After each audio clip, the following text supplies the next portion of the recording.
Welcome to How You Pictured It, the podcast for creative entrepreneurs ready to grow their business in a way that feels good. Here you'll find actionable tips and tools to create the business and life you pictured. I'm your host, Kate Hyde with Dear Kate Brand Strategy. Let's get started. Welcome back to our series on websites here on How You Pictured It. I am excited to join you today and tell you a little bit more about the pages that you need for your website.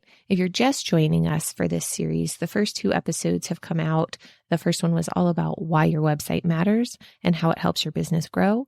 And the second was about how to get that strategic website from a custom site to a DIY site to just template customization. We talked about all of the pros and cons of each and the cost and time associated with each as well. Today, we're going to be talking about the pages of your website.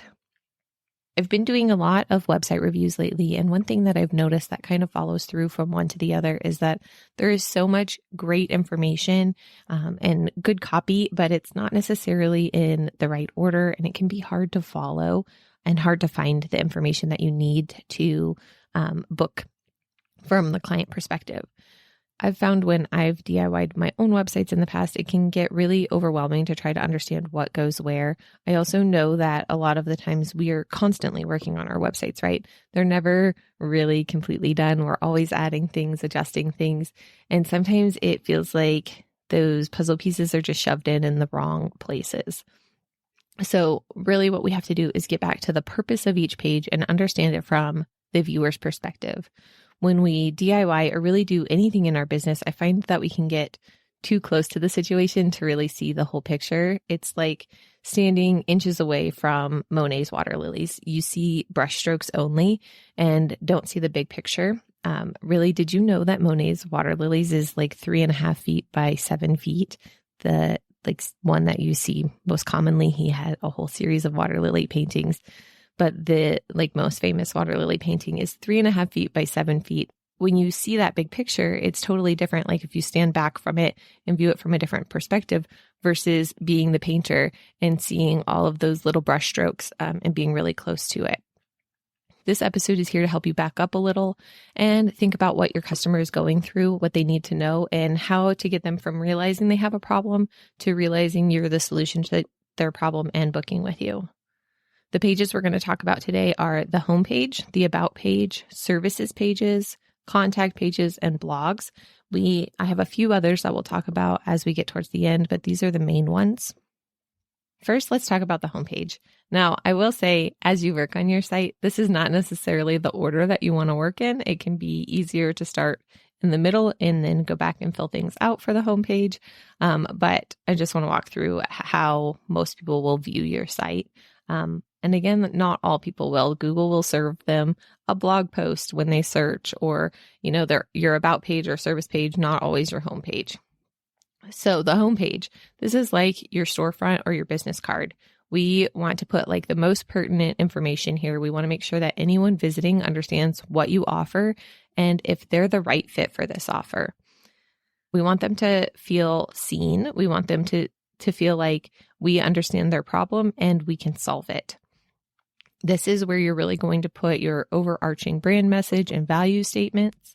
You'll want to have your main offers here easily accessible. So typically what this looks like is a headline at the top of the page, and then talking a little bit about the problem, and then yourself as the solution, and then showing what the solution is, what the 3 or 4 offers, your main offers are, so that they can then click into those offers and learn more.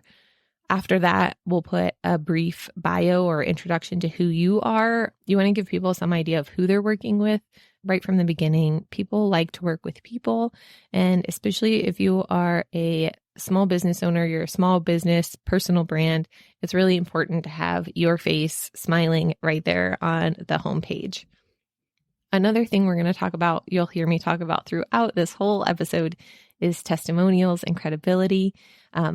I do not recommend having a testimonials page. I want you to sprinkle testimonials throughout your website. Having relevant testimonials throughout that show people what it's like to work with you will make it much easier for them to book. There are lots of ways that you can show credibility. Testimonials are one way. You can even have like screenshots of social proof, so comments on things or messages to you, sometimes those can be more convincing than having a typed out testimonial. Other credibility is places that you've been featured, brands that you've worked with, people that you've worked with. You can use like stats of how many projects you've had and how many years you've been in business. Those things create some credibility as well. And we're going to, again, sprinkle those throughout our site. But we do want to make sure we have something on our homepage that shows our credibility. We also want to make sure that we have calls to action. A call to action can be so many things. It's a button. It's a place for them to click, telling them what to do next, right? It can be to sign up for an email list. It can be to get a freebie. It can be to learn more about you. It can be to go into your different offers and get more details there, or it can be to contact you or book with you. We always want to make sure we have a call to action at the bottom of every page. I also recommend having something in your footer that gives them another place to click as well.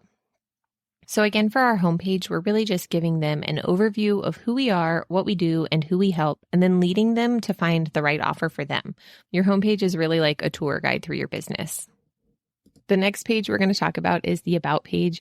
It's actually usually the second page that someone visits on your site. So whatever page they land on first, the first thing that they click to from that page is going to be your About page most often.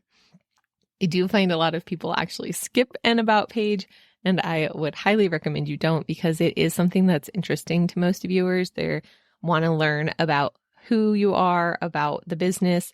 And I know that it can be overwhelming to write about yourself, but the good news here is that you don't have to write about yourself, really.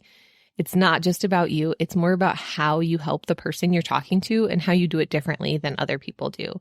This is really where we build our know, like, and trust factor.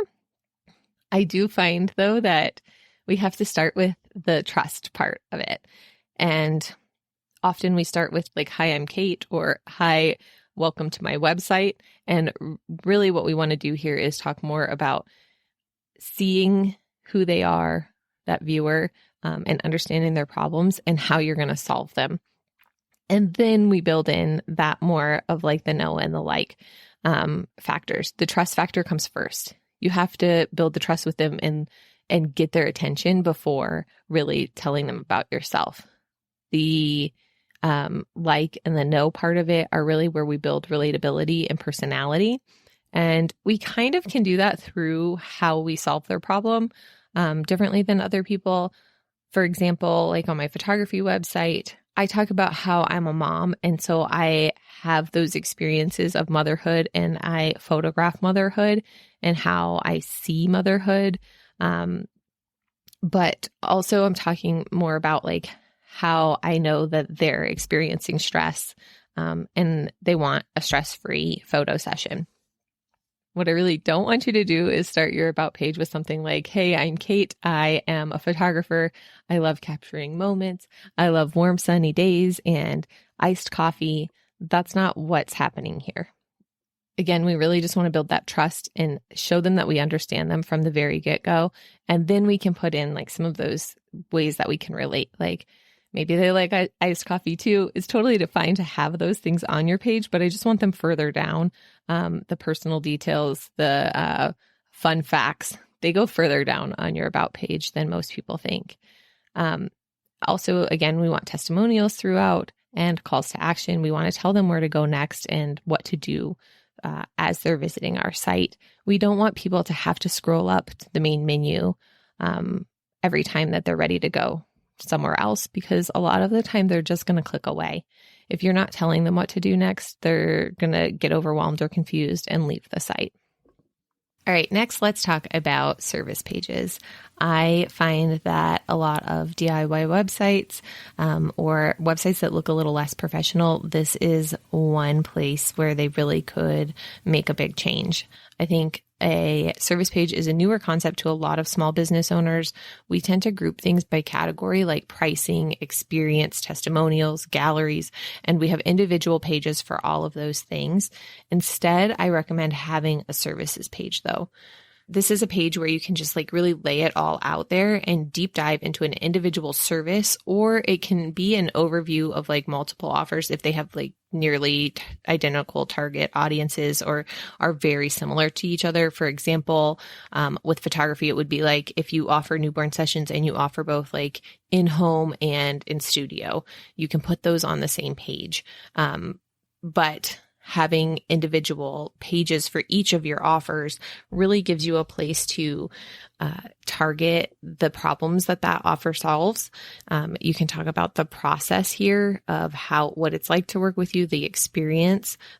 You're talking again about the problem and how your offer is the solution. You're letting people know what it's like to work with you. You'll also get into kind of the features and the benefits of working with you. Features are more things like the physical parts of something or like the what of it. So photography is always my easy example, but for photographers, it's like you get an hour of my time, you get use of my client closet, you get digital photos. For a copywriter, it could be something like you get a 300-word blog post, you get X number of revisions. For a wedding planner, it could be something like you get 8 hours of service, you get pre-planning, you get like, those are the things that you get like physically kind of.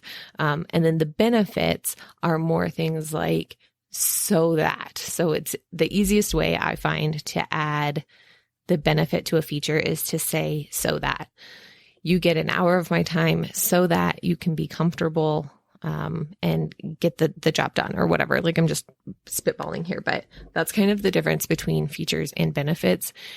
Benefits, you want to talk about why that's important, why they want that, and how it helps solve their problem. You're also going to likely put pricing here. I typically recommend having at least a starting price or a most people spend price on a website. If you don't want to go into full pricing details, I totally understand that. But I do recommend having pricing of some sort so that people can understand if you are or are not possibly a right fit for them.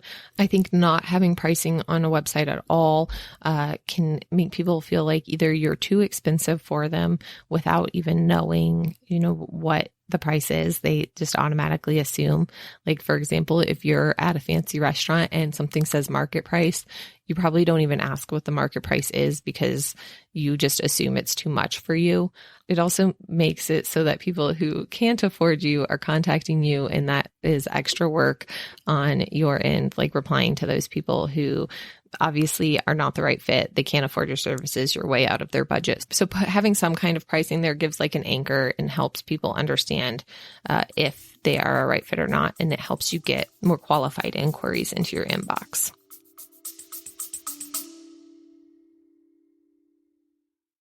So you've got a website for your small business, but you're not really sure if it's working. I've got a brand new free resource that gives you a grade for your website, like old school report card. It's a super easy to use checklist. You'll go through, answer questions, and at the end, you'll get a grade for each page of your site, plus your site overall. And you'll also get next steps to what you need to do to make your website convert and connect with your dream clients. So you have a site that sells your services for you, and you can get back to life just how you pictured it. Head to dearkatebrandstrategy.com/report card to get that free resource now. Again, we're going to share testimonials and credibility on this page. We're sharing some kind of proof here for what others have experienced with us. And it helps to have a client's words on your page because it makes it easier for the viewer to understand. A lot of the time we end up using jargon or words that are only specific to our industry and what we do, and they're not the words that a client would use themselves. We want to make sure that we have words that people are, one, searching for, and two, understand what they mean. I know, for example, again, back to photographers, but I think a lot of the time we use digital images, digital files, and this is a little less true now, but like when I started photography, nobody knew what that meant. We didn't understand, like the clients didn't understand what a digital file digital photo was. They were used to the prints and proofs and those physical things and didn't understand what a digital was. So you had to really explain, like, this is how you're getting your photos. This is, this is a delivery method versus like the print and the product. So thinking through like the language, the words that you're using, if they're jargony and specific to you and to your business, and for someone that knows a lot about your business versus what words the consumer is using.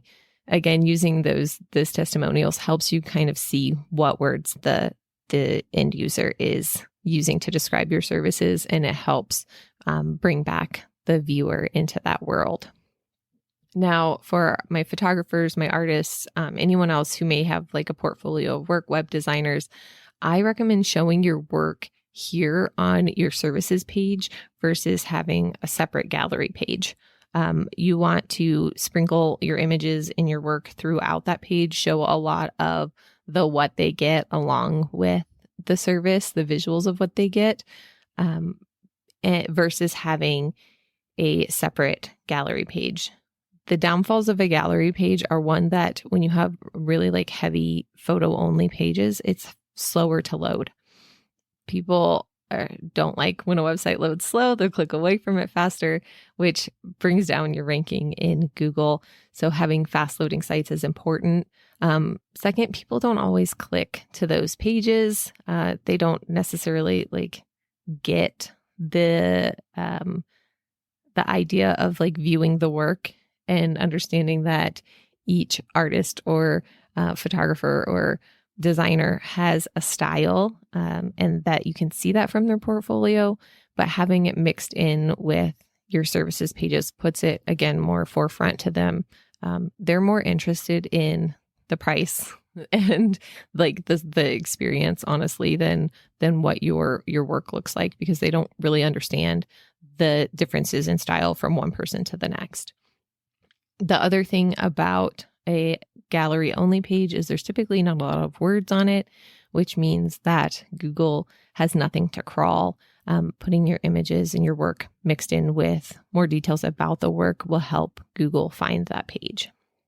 So let's talk about kind of the difference between a sales page and a services page. A sales page is typically a lot more persuasive, and the services page is more informative and has kind of like an overview of the offers.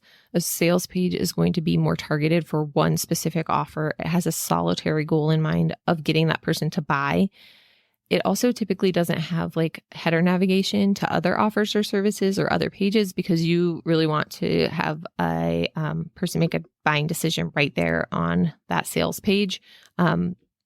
Your services page can link to like a freebie offer, an opt-in, as well as like booking information. So that's kind of the difference there between a sales page and a services page. A lot of you will have a mix of both services pages and sales pages for different offers, but also you can kind of like take some sales page like education and apply it to your services pages. And look through like what a sales page has and how can you apply that to your evergreen ongoing offers on your services pages. Again, make sure you have that call to action at the bottom of your page. Always tell them where to go next. Our next page that we're going to talk about is the contact page. I often see contact pages typically be pretty light. It's just a form. That's it. I would recommend having a few more things on your contact page. First, I want you to have, if you have a contact form, also have a way to have them contact you separate from that contact form. Have an email address, a phone number, some other way that they can contact you. Some people just don't like to fill out a contact form, or the contact form doesn't really apply to them. I know a lot of the time we end up with like spam from this, but I would rather honestly have spam come through my email address than through my contact form and have it be in my CRM. I hate when there's like someone offering me editing or something in my leads in my CRM. I'd rather them send me an email. But yeah, having a separate way for someone to contact you besides your contact form, because sometimes your contact form also breaks. Next, I would say having a location is important. Even if you're serving people internationally, having your time zone or your like vague location is important so that they know like when they're contacting you, say they're across the world, they know that you're in the mountain time zone or whatever. You can also have your work hours here. I recommend having a note that says like how soon they can expect to hear back from you. I also recommend having your social media links here. This is also a great place to put some FAQs, frequently asked questions, because then like if they're landing on your contact page to ask you a question, if you've got your FAQs there, you're anticipating their needs and answering questions that they might have before they even have to contact you, which is very helpful and people appreciate that. The last big page we're going to talk about is your blog.